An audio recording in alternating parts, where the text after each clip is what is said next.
Hello, ladies and gentlemen. Welcome to For the Record episode number 13.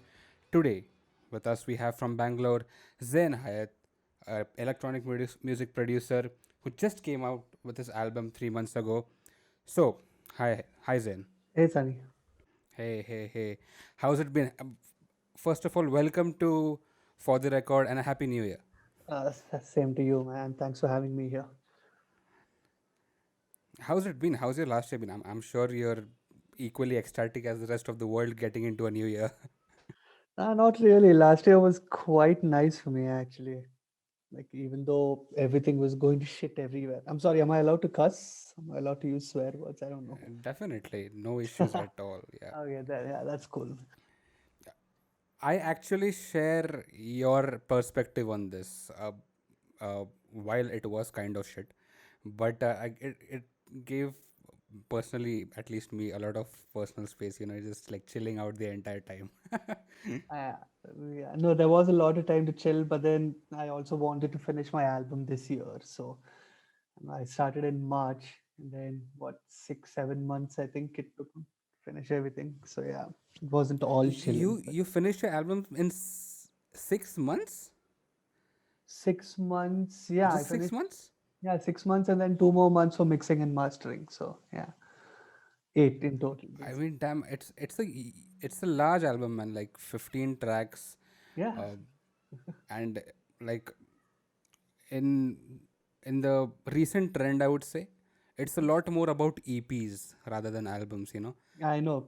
That was one of my biggest. That was one of the biggest questions that I had to deal with actually, because I didn't know if I wanted to put this out as two EPs or 2 to 3 EPs or one full album. But then I decided to go with album because of how each track was flowing into the other one. So yeah. Makes sense. Yeah, definitely. I mean, doing that entire thing, 15 tracks is a large amount. I mean, it almost reaches the double LP territory. 15 tracks. Uh, I had this question when I was listening to your album a few days ago, start to finish. It's very consistent, and cohesive in a way. How did you actually go about making it so, you know, as it's like a huge piece just broken down into multiple? Was it a vision you had earlier, or what was it? The only vision I had was to keep it as cohesive as possible, like start to finish. Like the kind of music I grew up listening to, most of the albums, they all had that particular flow that I stole from, literally. And that's exactly what I wanted with my work as well. It was pretty much an homage to the kind of stuff I grew up listening to. Well, then, going on that tangent, please tell us about your inspirations. What have you been growing up listening to, and what have been your main inspirations in life? Like to start off, actually, the first track I remember listening to, the track that got stuck in my head is Dire Straits. Dad used to play it in the car. Money for Nothing. I think I must have been 5, 6 years old. And then I just kind of started. Like, see, I grew up in a small town called Chikmagalur, which is about 250 kilometers away from Bangalore. And we didn't really have that much of exposure when it comes to music, especially. Every time I went to Bangalore, I used to go to certain audio cassette stores and just like go through everything. And if I found some artwork that was nice and interesting and the name was catchy, I just pick it up. That's how my I developed my musical taste. But then since the beginning, I've always had an inclination towards metal, rock, those things, and then it kind Nice. of grew more and more. And then I moved to Bangalore in 2007, and then like everything just opened up once I moved to Bangalore. Like, but till that point, the only electronic music I had heard was stuff from, what do you say? Let's say Robert Miles, basically, like way back then. And Right. then Definitely. yeah, I moved to Bangalore, and then everything just started growing. Basically, my whole collection started growing. Like I got whatever I had from my hometown, and I came to Bangalore, and I just kept adding and adding and adding, and I think I'm at the point where I can tell that I have developed my sound enough, and this is the kind of sound I'm going to be going with. This is my second album, actually. I had a concept album with about, I think, 7 tracks, 7 or 8 tracks, in at the end of Yeah, 2017, I Tarmac think. Children, right? Yes, yeah, that's the one I put out in 2017. And then a couple of EPs and a few singles, and this was my first full-length album. But yeah, this is the sound. Like the kind of stuff I'm listening to now more is industrial metal and just anything that's heavy. But at the same time, I listen to a lot of movie soundtracks and scores also. So there's influence from everywhere, man. That way. Yeah, that that influence of the thing you particularly said, OSTs and soundtracks, Yeah, it reeks. Like it's evident that you're so inspired by that stuff. You like making those dramatic soundscapes and stuff like that. It's yeah. absolutely amazing. Are Thanks. you by any chance a fan of the cyberpunk genre or stuff like, I just uh, finished the game, dude, let's yesterday. say.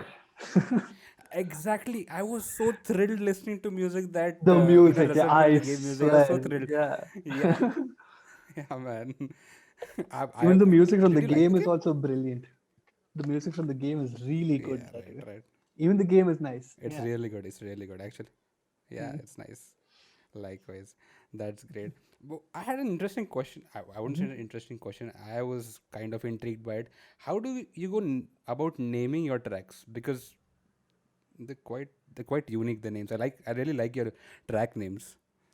Track names. Is it a concept to think about and then come up with a track for it, or is this It how it depends. makes you feel? Everything happens at the same time, actually. Like I had like 2 or 3 tracks in my head, like the names of 2 or 3 tracks in my head before I started working on the album, and I wanted to incorporate those. Okay, so the working title for the album was Indiscipline. That I wanted to name the album Indiscipline, but then like I ended up going with Sabotage, and at the same time, Indiscipline, I really like that word as well. So one of the tracks is called Indiscipline. The lead single from the album is called Indiscipline. And then yeah, I think a few tracks I changed the names of a few tracks about 4 or 5 times through the process also, just to fit everything in and make the names as cohesive as possible as well, not just the music. So yeah, I had some ideas, but then yeah, I kept adding as the project moved forward. Interesting stuff. How long have you been into production?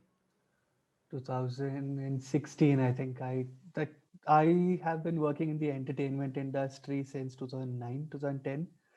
Like everything from fucking club photography to promotions to visual art to visual jockeying and DJing and whatnot. And then I think I always wanted to make music. I always wanted to get into music also. So from 2016, mid 2016 onwards, I kind of took it up a lot more seriously than before. So about 4 years, I think now. I mean, right. I mean, uh, talk like if considering that your journey into making music has been, it could have been longer, but it's like 4 years Yeah. proper making music. I say it's great progress, man. Like, I mean, it sounds very unique to my ears. Like, I haven't Thanks, man. really. So I wanted to ask this particular question. Do you have how much do you practice producing? I mean, because these tracks, they they sound very intricate. Like Mhm. something like someone's like Sun Lux would do.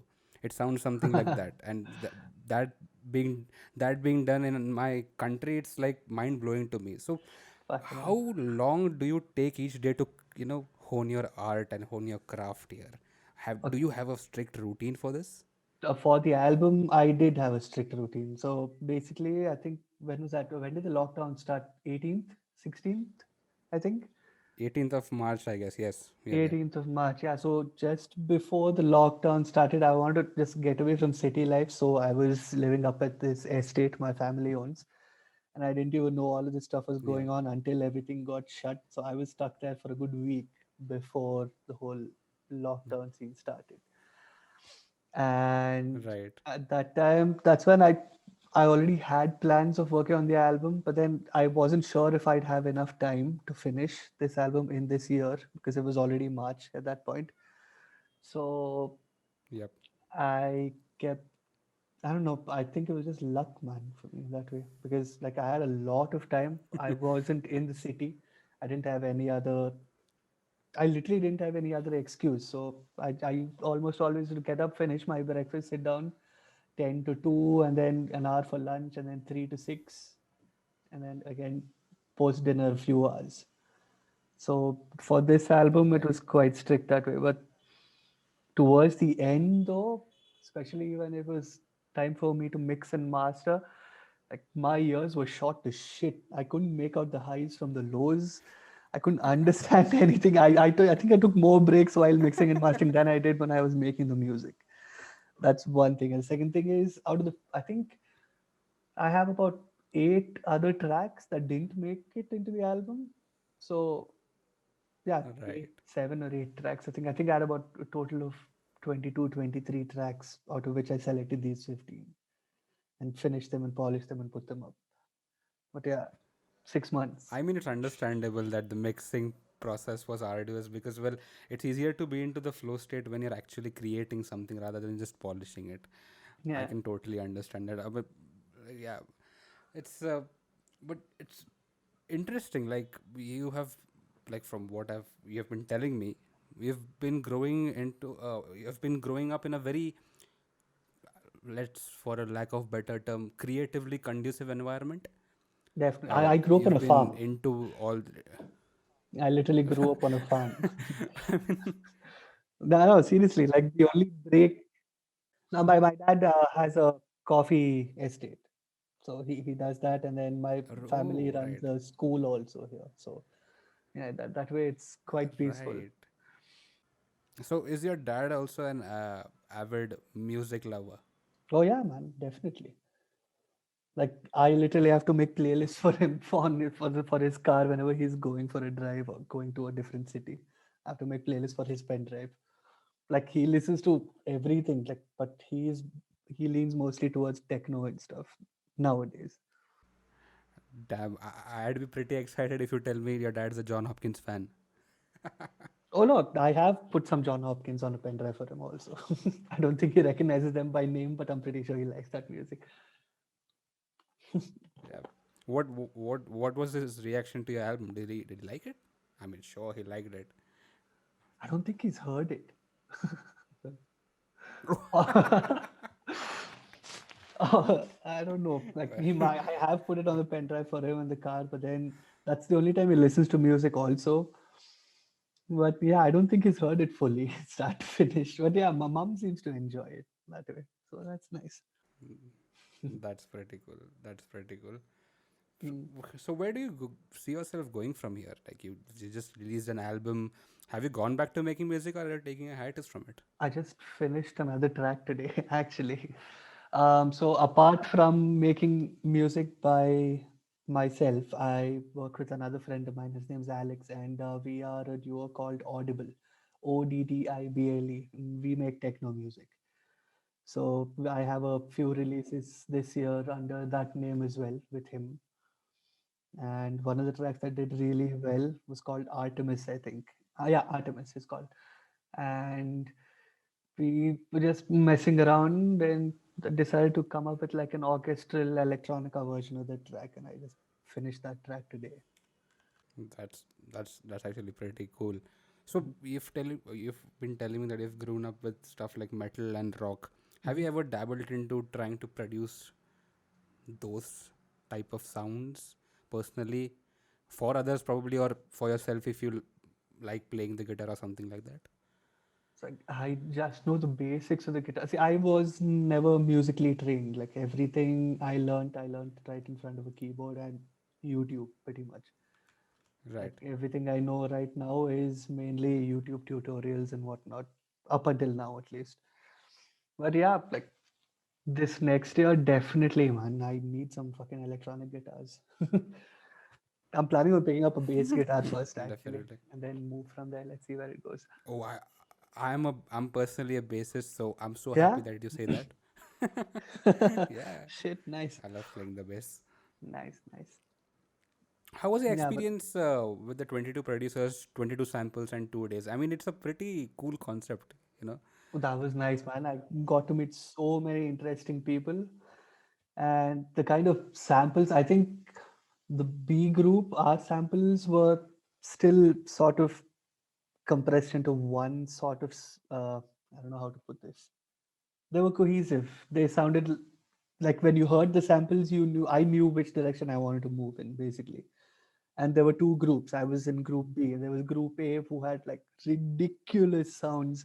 Someone I think had taken sound from a trailer of some movie and they'd put it up saying, "Yeah, man, use this. Let's see what comes out," and stuff like that. So it was nice. Like Damn. the best thing that came out of it was the trying to push out that much creativity in just 2 days. That was a nice Right. exercise somewhere in the middle, like while I was working on the album also. Hmm. Uh, Talking about your music and how you've been doing it for the past 4 years, do you think, how do you plan to grow on with your reach? I mean, I know like many artists. I mean, I would argue that most artists do it Mhm. just for the art. I mean, they Mm. just do it for the art. But there are a fair share of artists that want people to, listen to their songs. I Mhm. mean, honestly speaking, if Aditya, the guy who contacted you from Yeah, for the record, yeah. if he wouldn't have told you about me, I don't think I would have ever discovered you by myself. Ah, okay. So how do you plan on doing that? Because I think it would be an interesting topic to talk about with everyone, so that we could help everyone to come up, because that's the, Mhm. the point of a podcast, that we want to discover artists ourselves and let Mhm. others discover them as well. So Okay, what's your plans about that? the one rule I kept while working on the album also was to just it's pretty much a balancing act throughout. I wanted to do what I wanted to do, but at the same time I wanted to keep it catchy enough for everyone else to enjoy it as well. I think that Right. that balance that I think I managed to get, that was very important for me. Like now I know what kind of sounds work, what kind of sounds might not work as well as the others and stuff. So that way, I think like see at the end of the day you can call yourself an artist, but you need to make your living also now.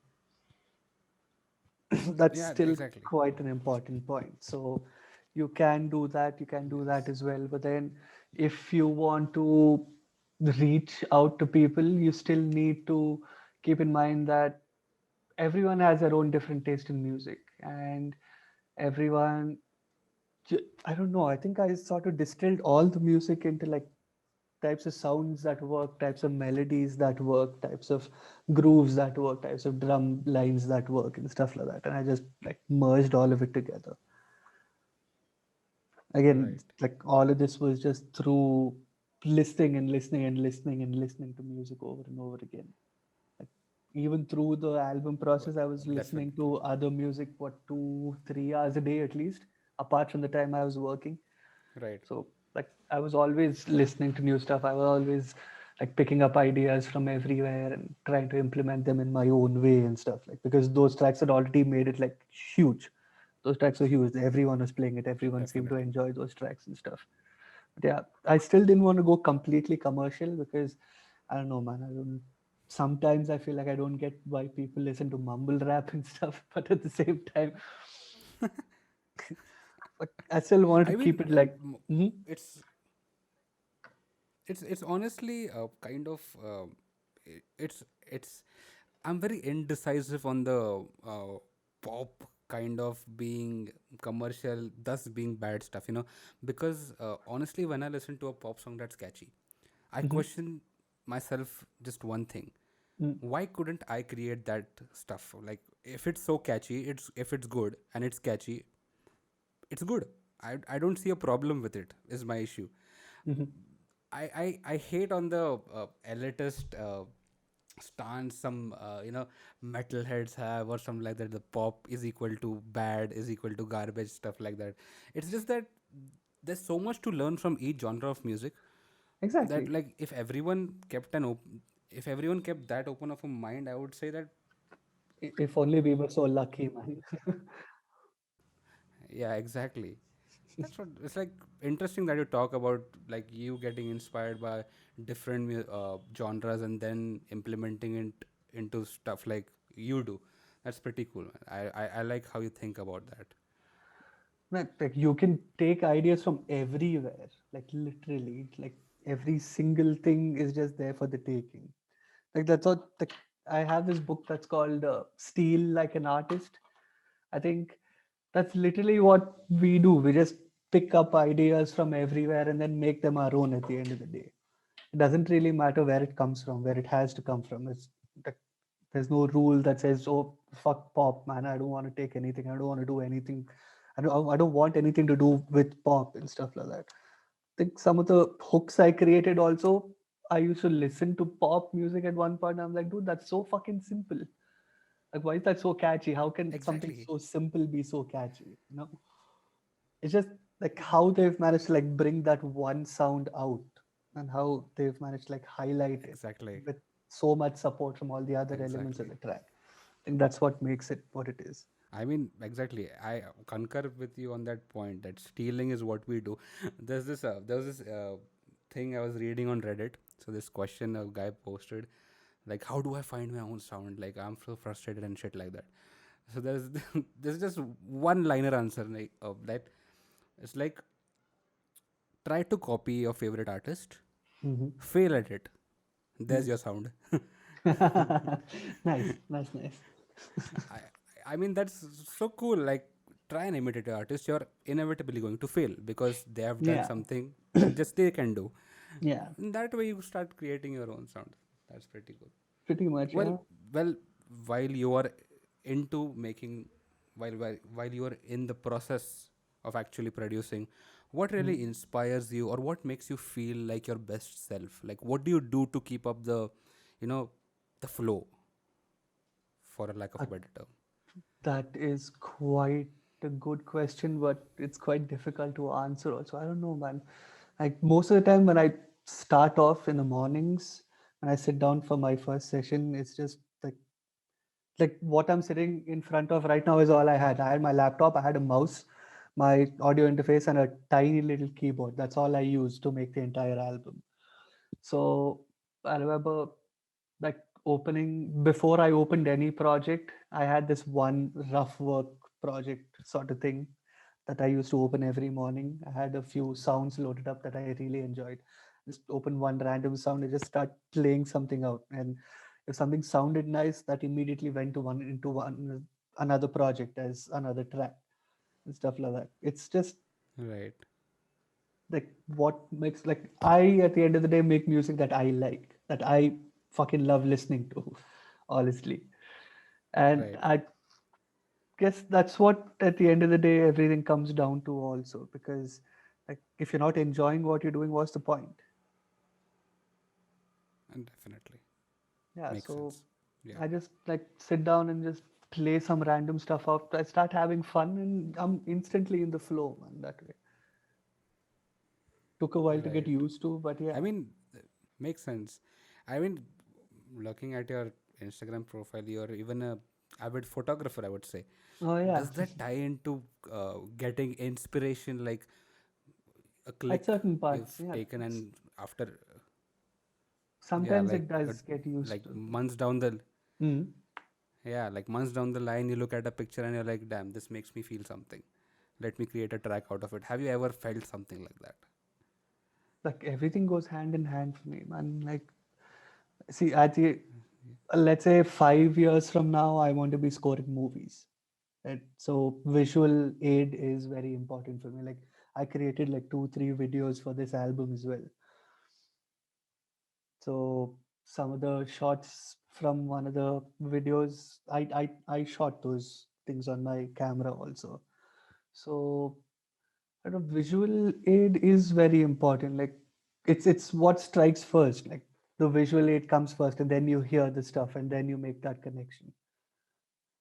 So yeah, I think photography has also helped quite a bit for me so far, at least. That's, hmm. So, talking uh, on this inspiration and stuff, uh, in production or in any artistic pursuit, because I see you as a very artistic person and into a different all types of arts. What's the most important thing you've learned doing all of this? Because I think art as a pursuit is because we are very curious. So Hmm. what did you actually end up finding, haven't haven't found yet? What is it? The most okay, one side is all kinds of art can go hand in hand with all other kinds of art. Like one of my EPs, a Linea, I think it was. Yeah, it was a Linea from 2018, the beginning of 2018, I think. March, yeah, March or April it was. And I collaborated with this friend of mine, Aubrey, his name is, he's from Bombay. He is a writer and he'd written poetry. So it's the EP is 3 tracks, and he wrote 2 poems first, which I took and I turned into music. And then the third track, I made the music, and then he wrote a poem based on the music. So every piece of art, every type of art goes hand in hand that way, I would say. Again, you take movies where like there are directors fucking playing their magic on the fucking screen, and then there's your movie score or your sound designer working their magic at the side. That's one thing. And on the other side, what I also learned was breaks are fucking important, dude. Like, good God, I can't stress that enough. Like, if something's bothering you, if something's bugging you, having an off day, get the fuck up from your chair, go out, go do something else. That's all. Like, that's one of the reasons I have. So I dabble in so many different types of art at the same time. Like, if the music scene isn't working, I get up, I take my camera, and I head out. If that isn't working, I paint. And like just random stuff over and over again, basically. Just keep cycling through, and then I come back to music, and I'm good to go again. Mm. Mm, well, that definitely makes sense. It's interesting. It's interesting you say that. Well, if if let's take a hypothetical scenario that Mhm. all barriers are removed and all constraints are removed, Mm. what type of music project would you like to pursue? Or rather, the right question would be is what do you visualize as your magnum opus, your personal magnum opus? What are you trying to achieve when you do something or you try and achieve something? What is that you hear in your mind? I mean, I don't know how you're going to describe it, but I'm interested to hear. I just want to be happy, dude. That's all there is. I want to do what I love doing, and I want to keep doing it for the rest of my life. I'm already there. Like, there's literally nothing anyone can do to take that away from me. And I want to keep growing every day, which I already am. And these next couple of years are going to be fucking important at the same time also, because like I'm planning on taking this huge step, and I'm moving abroad actually in March. I was already supposed to be gone in December, but then like when this new strain popped up out of fucking nowhere, and I kind of got stuck here for a couple of more months. But that's okay. I think I dodged a bullet there. But yeah, so I don't know. Once those 2 years are done, I guess I'll finally be on that fucking path that leads me to where I want to be. And there are multiple paths that take me there also, but yeah, this should be a nice one actually. Right. That's pretty interesting. Hmm. Any, what would you say? What artists inspire you in India? Are there any artists that you really love, and you would like us to check out? In India, Escape Sequence, like the stuff.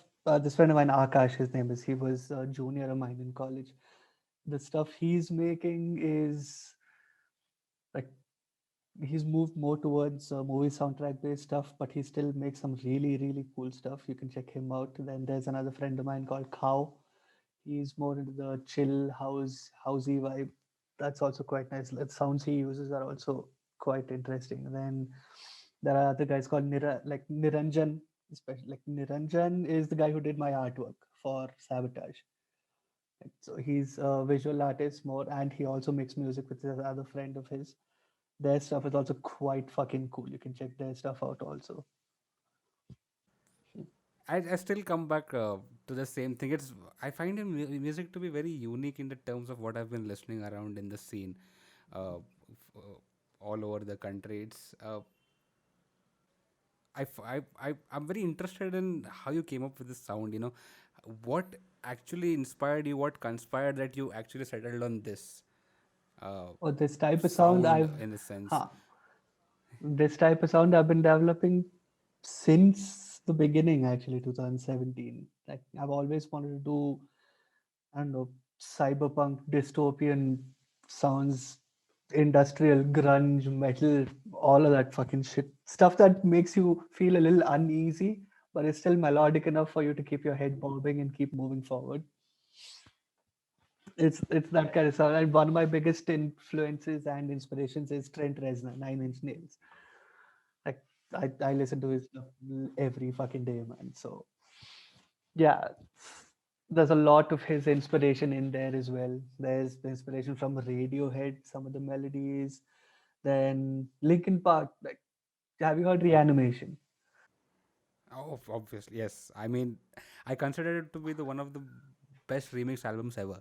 Yeah. Okay. No. So you know how the album starts, yes? Yeah, yeah, The yeah. violins, and I then do there's a definitely, motif in the middle, definitely and then the same violins come back in the at the middle. end. Yes. Yeah, that's pretty much Yeah, what I yeah. did. So like at the end of the second Right. track, Cold Comfort, there's that piano melody that plays. I've taken that Yes, yes. and then I've stretched that out for the intermission track, and then the same melody comes back, but it's sped up a little for the last track, Inevitable. Yeah, this I don't know. I somehow managed to put in all these tiny details, man. That's one thing I like doing when it comes to my work. Like every time you listen to it, you find something else. You find something new to, I don't know, Well, appreciate, yeah. I Well, guess. the love goes into the details. The nuances are where minds Yeah. are blown. Honestly, like watching something like Tenet. Like on the surface, it's an Oh espionage shit, film, but yeah. like I swear. going in, going into the nuances, it's like, oh man, he put so much thought into this, and that's what Mm, actually blows minds. It's great. yeah. It's pretty Fucking good. hell. So do you DJ or perform live or something of that Yeah, sorts? as Audible, yes. We both of us perform live. He does the DJing and I do live sampling on top of the set, basically. Before that, I used to be part of audio visual sets and stuff. So that way, yeah, those are the only live performances I've done. But I haven't really played my music anywhere yet. Hmm. Definitely. Well, audio visual is also a interesting thing, because I'm into psychedelic rock, and that plays a Nice. huge part. That plays a very Hmm. important part in life sets for that. That's pretty Hmm. cool. That's pretty cool. What kind of psychedelic rock do you listen to? I mean, man, I'm inspired by everything. Like one of my magnum opuses of psychedelic rock would be Revolver by the Beatles. That's Nice. like it blows my mind each day. Hmm. Uh, but I'm also a very huge fan of Tame Impala's Lonerism. The drums Nice. on that are insane, Yeah, yeah. and like yeah, basically that's how sort of sounds. Basically the Beatlesque sounds, Uh-huh. the very stretched out instrumentals, the Yeah. maddening bass lines, stuff like that. That's what I love. Nice, nice. Mm. Fucking hell. That So as a producer, what would you like to as a producer that's actually growing and successful putting out music that's actually pretty awesome, what would you you know let's say uh, offer a tip to budding artists or even myself, honestly, because I make my own music and I'd like to uh, get some insight from you that what would make our process better, not easier uh, particularly, but better or rather more inspiring. What would you say? What should we do in that sense? but just do what you want to do, man. That's all. Like don't follow the masses, don't listen to what everyone else is listening. I mean, not don't listen to, don't make what everyone else is trying to make. Don't try and like rip people off. Like Right. not really rip people off. It. Let me put this in a better way. I just say, just try to be just even slightly different from what's coming out from the fucking music factory. That is the Right. music industry now. What you can do is, so the one thing that I try to do actually is I try to imagine what music would be like, let's say a year from now. That's what I did with Right. Sabotage also. Like when I was sitting and like I'm currently making a track, right? And like it's coming out Right. nicely and this and that and stuff. But at the back of my mind, that one question that's going on and on and on is, will this sound old by the time it comes out? Like, will people have moved on to a different Right. type of fucking sound by the time this comes out? Because obviously you're working on a track now, and by the time it comes out, like if you're, let's say, if you're signed to a fucking label and stuff, it'll probably take you 7, 8 months sometimes. That's how long these waiting periods are. That's annoying as fuck. Right. So, what would help is to try and imagine what music would be like. Let's say, whenever you want to put the track Right. out, a few months from now, a year from now, whatever it is, and go with that. But at the same time, if you don't enjoy Right. what you're doing, there's no point. Like you need to feel it. Like as long as you can feel the kind of emotion coming out of your fucking tracks, that's all that matters, man. Very interesting. I mean, uh, that would be all of it from my side, man. Thanks for coming on. No It's worries. been Thank you so much really for a having me, great dude. time talk. Mhm. It's been a great time talking to you. I hope to see you back here uh, as your subsequent releases come on, because you're really fun to talk to, honestly speaking. And I would like to know more about your processes, more about your inspirations coming down the line, because I'm sure, as any Mm. artist, you are going to evolve. Your sound is going to evolve. So Yeah, yeah, def- thanks for coming on, man. yeah. I hope I'll come back. I'll be back for sure. definitely. All the best for the coming years. All the best for your journey abroad. I hope Thank it you so goes much, great. man. Yeah, Uh, thanks. Thanks a lot. and I'll see you soon, man. Yeah, Right. definitely. Thanks. See you. So that's it, guys. That was Zen for y'all. Uh, Please do check out his album Sabotage on Spotify and all other major streaming platforms. Follow him on Instagram at Zen Hayat. Also, please follow us and subscribe to us on YouTube at For the Record India. Follow us on Instagram, Twitter, Facebook. We're everywhere. Also, Happy New Year to all our subscribers and all our listeners. Hope you have an amazing year ahead, and we hope we do as well. See you next time. Take care. Be good to each other.